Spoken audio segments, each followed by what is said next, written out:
రాత్రి కురిసిన భారీ వర్షానికి హైదరాబాద్ మహానగరం అతలాకుతలమైంది. రాత్రి 9 గంటల నుంచి 1 గంట వరకు 4 గంటల పాటు ఏకతాటిగా కురిసిన భారీ వర్షానికి లోతట్టు ప్రాంతాలు జలమయమయ్యాయి. అశోక్ నగర్, దోమలగూడ, సికింద్రాబాద్, ప్యాట్నీ సెంటర్, ముషీరాబాద్ ప్రాంతాలు వరద నీటిలో చిక్కుకుపోయాయి. పలు అపార్ట్మెంట్లలోని సెల్లార్లు పూర్తిగా నీటితో నిండిపోయాయి. సెల్లార్లోని కార్లు, బైకులు కనిపించకుండా మునిగిపోయాయి. అపార్ట్మెంట్ల వాసులు బయటికి రాలేని పరిస్థితి ఏర్పడింది. ఇదే అంశంపై మరింత సమాచారం ప్రతినిధి అరవింద్ ముషీరాబాద్ నుంచి అందిస్తారు. భారీ వర్షానికి కూడా హైదరాబాద్లో కానీ కొన్ని ప్రాంతాలు ఇప్పటికే భారీగా నీట మునిగాయి. భారీ వరద చేరడంతో సెల్లార్లో కానీ మరియు ఇళ్లలో కానీ కాలనీలో కానీ ఇప్పటికే భారీ వరద నీరు వచ్చి చేరడం జరిగింది. మరి కొన్ని ప్రాంతాల్లో మాత్రం ఇప్పటికే కొంతమంది మనుషులు కూడా గల్లంతైనట్టు కూడా స్పష్టత ఉన్నది. మరో కొన్ని ప్రాంతాల్లో మాత్రం వాహనాలు కానీ కార్లు కానీ అన్ని ధ్వంసమైనట్టు కూడా పూర్తిగా తెలుస్తుంది. మనతో ఇక్కడ ఏదైతే కాలనీ వాసులు ఉన్నారో వారిని అడిగి తెలుసుకుందాం. ప్రధానంగా సార్, మీరు ఇక్కడ రావడానికి ప్రధానమైన కారణం అంటే అసలు ఏం జరిగింది? నిజంగా కాంగ్రెస్ పాలన చెత్త పాలన అండి. ఎందుకంటే హైడ్రాని ఒకటి తెచ్చారు. హైడ్రా వల్ల మంచి 15% జరిగితే నష్టం 85% జరుగుతుంది. మేము అశోక్ నగర్లో స్టీల్ బ్రిడ్జ్ 17 దగ్గర నుంచి మాట్లాడుతున్నా. మా బుక్ స్టాల్లో రాత్రి 5 అడుగుల వాటర్ వచ్చింది. 5 అడుగుల వాటర్ వచ్చి దాదాపుగా 5-6 వేల పుస్తకాలు తడిచిపోవడం వల్ల విద్యార్థులకు ఉచితంగా పంచాము. మా ఎదురుగా నందిని మ్యాన్షన్ అని ఒక అపార్ట్మెంట్ ఉంది. ఆ అపార్ట్మెంట్లకు దాదాపుగా ఇప్పటికి కూడా స్టిల్ 10 నుంచి 12 అడుగుల వాటర్ ఉంది. పక్కన ఇంకో అపార్ట్మెంట్ ఉంది. ఆ అపార్ట్మెంట్ ఇంతవరకు వాటర్ కూడా తీయలేదు. 15 అడుగుల నుంచి 17 అడుగుల వాటర్ ఉందండి. సో ఒక విధంగా చెప్పాలంటే ఇది మానవ తప్పిదమే. ఒక రకంగా చెప్పాలంటే మేము కాంగ్రెస్ గవర్నమెంట్కి ఓటేసి మా చెప్పుతో మేమే కొట్టుకున్నట్టు అవుతుందండి. మీరు ఏదైతే బుక్ స్టాల్ నిర్వహిస్తున్నారో దాంట్లో బుక్లు కూడా అన్ని తడవడం జరిగింది, అన్ని కూడా బయట వేయడం జరిగింది. ఎంత లాస్ వచ్చింది, ఏమైంది? దాదాపుగా 6,000 నుంచి 7,000 పుస్తకాలు విద్యార్థులకి నేను తడిచిపోవడం వల్ల వాటిని అమ్ముకోలేం కాబట్టి దాదాపుగా 6 నుంచి 8 లక్షల వరకు నష్టం అని చెప్పుకోవాలి. 5 అడుగుల వాటర్ ఫస్ట్ టైం వచ్చింది. ఈ ఒక్క వారంలోనే 2 సార్లు షాప్లోకి వాటర్ వచ్చినాయి. మొన్న వచ్చినప్పుడు 2 అడుగుల వాటర్ వచ్చింది. ఎక్కువ బుక్స్ నష్టం జరగలేదు. కానీ రాత్రి వచ్చినట్టు వర్షం వల్ల ఆ యొక్క గాంధీ హాస్పిటల్ కానీ ముషీరాబాద్ కానీ ఆ నల్లాల నుంచే వచ్చే వాటరు. సో అధికారులు తప్పిదం. ఇప్పటి వరకు కూడా మీరు చెప్పాలంటే జిహెచ్ఎంసీ నుంచి ఒక్క అధికారి రాలేదు. అపార్ట్మెంట్లో 16 నుంచి 17 అడుగుల వాటర్ ఉంది. స్టిల్ ఇప్పటి వరకు ఒక్క లీటర్ వాటర్ కూడా తీయలేదండి. సో మాకు రాత్రి 9:30కు వర్షం స్టార్ట్ అయితే 1:30కి ఎండ్ అయింది. దాదాపుగా 5 అవర్స్. రాత్రి 2 నుంచి ఇప్పుడు మధ్యాహ్నం 12 గంటలైంది మేము శుభ్రం చేసుకోవడానికి. అంటే మా ఒక్క బుక్ షాప్లోనే మాకు 10 గంటలు పట్టిందంటే వీళ్ళ అపార్ట్మెంట్ చూడండి, నందిని మ్యాన్షన్ వాళ్ళు ఇప్పటివరకు స్టిల్ ఒక్క నిమిషం కూడా కరెంట్ లేక వాళ్ళు ఎంత ఇబ్బంది పడుతున్నారంటే, సో ఫస్ట్ ఫ్లోర్ వాళ్ళు, సెకండ్ ఫ్లోర్, థర్డ్ ఫ్లోర్ మొత్తం 14 ఫ్లాట్లు ఉంటాయి. ఎక్కడున్న వాళ్ళు అక్కడేనండి. ఎందుకంటే 15 అడుగుల వాటర్ అంటే ఒక్క మనిషి కూడా కిందకు వచ్చే అవకాశం కూడా లేదు. సో ఇంత దారుణమైన పరిస్థితి. అధికారులకు ఫోన్ చేసినప్పుడు కానీ వారికి చెప్పినప్పుడు కానీ వాళ్ళ రెస్పాన్స్ ఏ విధంగా ఉంది? ఒక అధికారి వచ్చారు, ఓకేనా, హైడ్రా అధికారి అంటే ఖాన్ గారు వచ్చి ఆయన ఏమంటున్నారంటే, ఇప్పుడు హాట్గా ఉంది, వేడివేడిగా ఉంది, మీరు ఇప్పుడు మరి దీన్ని దయచేసి మీరేం చేయొద్దు. మాకు చేయాల్సింది ఏంటంటే బ్యాక్ వాటర్ రావడం వల్ల పిల్లర్ నెంబర్ 17, 18 మధ్యలో ఆ బ్యాక్ వాటర్ వల్ల ఇక్కడ నష్టపోయేది ఏంటంటే దాదాపుగా ఒక గల్లీ మొత్తం కూడా.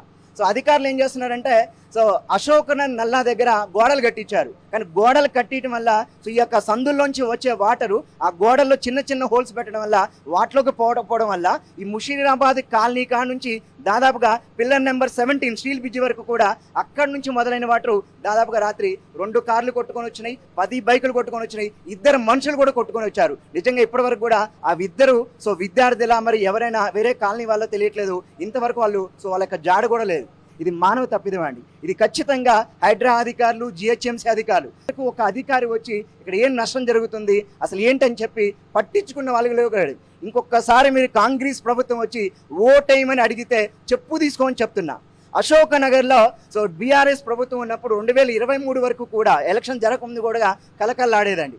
ఈరోజు కాంగ్రెస్ ప్రభుత్వంలో అశోక్ నగర్లో హాస్టల్స్ కానీ, కర్రీ పాయింట్లు కానీ, బుక్ షాప్స్ కానీ, కోచింగ్ సెంటర్లు కానీ వెలవెల్లడిపోతున్నాయి.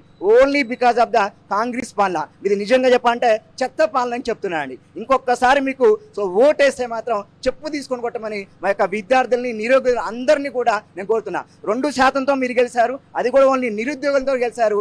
నిరుద్యోగులు ఉసురు పోసుకున్నారు. ఖచ్చితంగా నెక్స్ట్ గవర్నమెంట్ అయితే మీ గవర్నమెంట్ కాదు, రాసి పెట్టుకోండి అండి. ఇది చాలా ఎఫెక్ట్ అయిందండి. దాదాపుగా రాత్రి 9:30 ప్రాంతంలో స్టార్ట్ అయింది. ఇది చూడండి, మొత్తం కూడా ఏమో వాటరే. ఈ వాటర్ మొత్తం చూడండి సార్, ఇది ఒకటి నష్టం. ఇక్కడ చూసుకున్నట్టయితే మీరు ఇదిగోండి, ఒక్కసారి ఇటు కెమెరా చూడండి, అన్ని కార్లన్నీ మునిగిపోయినాయి లోపల. ఇక్కడ అన్ని బైకులు మునిగిపోయినాయి, బైకు కార్లు మొత్తం నాశనం అయిపోయినాయి. దాదాపుగా మా అందరికి ఇదంతా కూడా మళ్ళీ అంతా మేము చేసుకొని దాదాపు 8-10 లక్షల రూపాయలు ఖర్చు అండి. ఎవరు భరాయిస్తాము? అందరం ఏదో చిన్న చిన్న ఏదో పాత అపార్ట్మెంట్లో ఏదో ఉంటున్నాం. దానికి తోడు 8-10 లక్షలు ఖర్చు అంటే ఇది ఎవరు భరాయించాలండి? పసిపిల్లలు ఉన్నారు, పైన వృద్ధులు ఉన్నారు, కింద దిగాలన్నా ఎక్కాలన్నా కూడా ఈ నీళ్ళ వల్ల మేము ఏమి చేయలేకపోతున్నాము. సార్ ఇప్పుడు బైక్ పోయింది, రేపు తెచ్చుకోవచ్చు. ప్రాణాలు పోతే తెచ్చుకోలేమండి. ఒకటి చెప్తున్నాడు, ఇందాక ఇప్పుడు ఈ సార్ మాట్లాడినాడు, వాస్తవం అది. ఈ రోడ్డు నుంచి స్ట్రైట్గా వెళ్తే అక్కడ ఏది ఒక ఫ్లైఓవర్ కట్టారు, బాగుంది. ఫ్లైఓవర్ కట్టడం బాగుంది. పిల్లర్ నెంబర్ 17 దగ్గర నుంచి 18 వరకు మధ్యలో మీకు ఒకటి ఇది ఉంది, ఏది ఒక డివైడర్లా ఉంది. ఆ డివైడర్లో సగం ఓపెన్ ఉంది వాటర్. ఇప్పుడు ఈ వాటర్ ఫ్లో అనేది అక్కడ ఆగిపోయి రివర్స్ బ్యాక్ కొడుతున్నాయి. ఇప్పుడు ఆ కాలనీ వాళ్ళు ఏమంటారంటే, మాకు వాటర్ వస్తే మేము చచ్చిపోతాం. మరి ఇక్కడ మేమేం చేయాలి సార్? మేము కూడా చచ్చిపోవాలంటే చచ్చిపోతామండి. మా ఇక్కడ ఫ్యామిలీస్ ఉన్నారు, 24 గంటలైంది, దానికి పైనే అవుతుంది. కరెంట్ ఎప్పుడు వస్తుందో కూడా తెలియదు. ఇప్పుడు మాకు ఇంట్లో ఆడవాళ్ళు, వృద్ధులు, senior citizens, below 10 years childrens ఉన్నారు. వాళ్ళకి వాటర్ లేవు, మురికి నీళ్ళు వస్తున్నాయి మాకు. ఇప్పుడు అవి తాగాలా? అవి తాగలేము మేము. అధికారులకు చెప్పలేదా మీరు?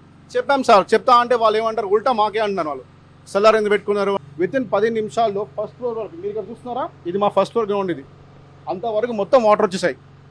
అగర్సే ఒకవేళ ఇంకా గంట వర్షం కనుక పడింది అనుకోండి, సెకండ్ ఫ్లోర్ వరకు వాటర్ వచ్చేది. ఇంకేం లేదు. ఇప్పటికే చూస్తున్నారు, ఇప్పటికే వాటర్ కదలట్లేదు.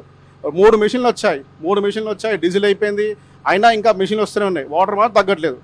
సో మేము కోరేది ఏంటంటే యాక్షన్ తీసుకోవాలి. యాక్షన్ తీసుకొని ఈ టైంలలో మెషిన్ బాగాలేదు, పాడైపోతున్నాయంటే మేమేం చేయలేమండి. మేము కూడా దిగుతున్నాం, మా వంతు ప్రయత్నం మేము చేస్తున్నాం. ఆ ఇటుకలు వస్తున్నాయి, ఆ రాళ్ళు వస్తున్నాయి, ఎక్కడి నుంచి ఏ రాయి పడుతుందో తెలియదు. ఎక్కడ మీరు నించున్న దగ్గర ఒకసారి మీరే చూసుకుంటున్నారు, మీ కింద కాదు. మీరు అక్కడ ఎక్కువసేపు నించున్నా మీరు కింద పడతారు. మీరు అట్లా ఉంది పరిస్థితి. ఇప్పుడు దీనికి ఏం చేయాలో మీరే చెప్పాలి. మీరు రైట్. ఏదైతే చూసుకుంటే ఇప్పటికే ఇక్కడ ఉన్న కాలనీ వాసులు కానీ బస్తీ వాసులు కానీ ఇప్పటికే తీవ్రంగా ఆగ్రహం వ్యక్తం చేస్తున్నారు.